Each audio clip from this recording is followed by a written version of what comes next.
আসসালামু আলাইকুম viewers, welcome to Tamanna's kitchen. চলে আসলাম নতুন আরও একটি রেসিপি নিয়ে। আজকে আমি আপনাদেরকে তৈরি করে দেখাবো আলু আর ডিম দিয়ে খুবই মজাদার একটি বিকালের জন্য নাস্তার রেসিপি। এটি খেতে খুবই মজা। তাহলে চলুন ভিউয়ার্স, রেসিপিতে যাওয়া যাক।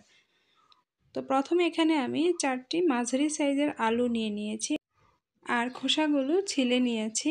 এখন একটু পানি দিয়ে এগুলোকে ধুয়ে নিচ্ছি। আর আমার রেসিপিগুলো যদি আপনাদের কাছে ভালো লেগে থাকে তাহলে অবশ্যই আমার চ্যানেলটি সাবস্ক্রাইব করে আমার পাশে থাকবেন।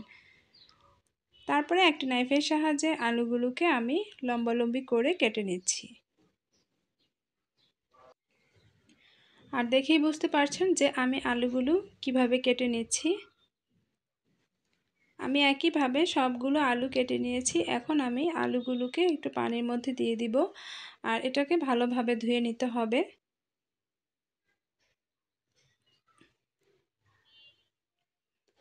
আলুগুলো যখন ভালোভাবে ধুয়ে নেওয়া হয়ে যাবে তখন আমি আলুগুলোকে আরেকটা প্লেটে নিয়ে নিব।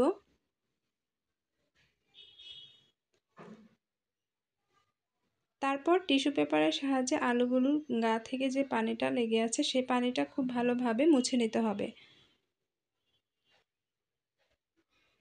পানি মোছা হয়ে গেলে তারপর এখানে আমি দিয়ে দিচ্ছি একটি ডিম।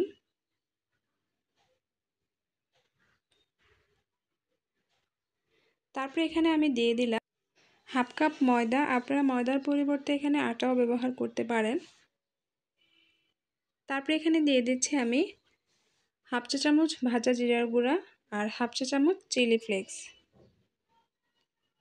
তারপর এখানে আমি হলুদের গুঁড়া দিয়ে দিচ্ছি হাফ চা চামচ আর একটি রাঁধুনি মশলা দিয়ে দিচ্ছি 1 প্যাকেট।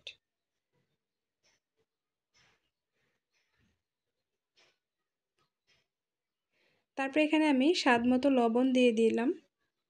তারপর এটাকে খুব ভালোভাবে মেখে নিতে হবে। আর এখানে আমি কিন্তু 1 টেবিল চামচ কর্নফ্লাওয়ার ইউজ করেছি, কিন্তু ভিডিওটা স্কিপ হয়ে গিয়েছে। অবশ্যই কিন্তু কর্নফ্লাওয়ারটা দিতে চেষ্টা করবেন, তাহলে এই নাস্তাটা অনেকক্ষণ ধরে মুচমুচে থাকে। তো দেখতেই পাচ্ছেন আমার মাখানো হয়ে গিয়েছে। তারপরে এটাকে গরম তেলের মধ্যে ভেজে নিতে হবে। অবশ্যই কিন্তু তেলটা খুব ভালোভাবে গরম করে নেবেন। তারপরে আলুগুলো এর মধ্যে এক এক করে দিয়ে দিবেন।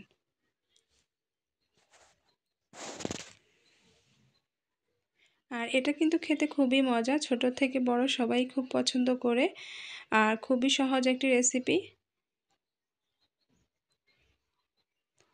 এরপরে এটাকে হালকা ব্রাউন কালার করে ভেজে নিতে হবে। আর এখন পর্যন্ত যারা আমার সাথে আছেন কিন্তু একটি লাইক দিতে ভুলে গিয়েছেন, আশা করছি একটি লাইক দিয়ে ভিডিওটি কন্টিনিউ করবেন।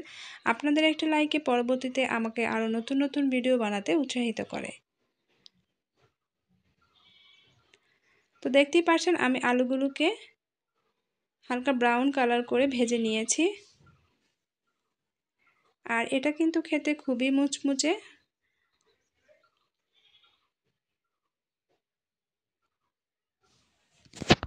ভাজা হয়ে গেলে একটি ছাঁকনি দিয়ে ছেঁকে এগুলোকে তুলে নিয়েছি। দেখতে পাচ্ছেন তৈরি হয়ে গেল আমার মুচমুচে মজাদার আলু দিয়ে এই নাস্তার রেসিপিটি। এটি কিন্তু খেতে খুবই মজা, ছোট থেকে বড় সবাই খুব পছন্দ করবে। তাহলে আজকের মতো এখানে বিদায় নিচ্ছি। আবারও হাজির হব নতুন কোনো এক রেসিপি নিয়ে। ততক্ষণ সবাই ভালো থাকবেন, সুস্থ থাকবেন। আল্লাহ হাফেজ।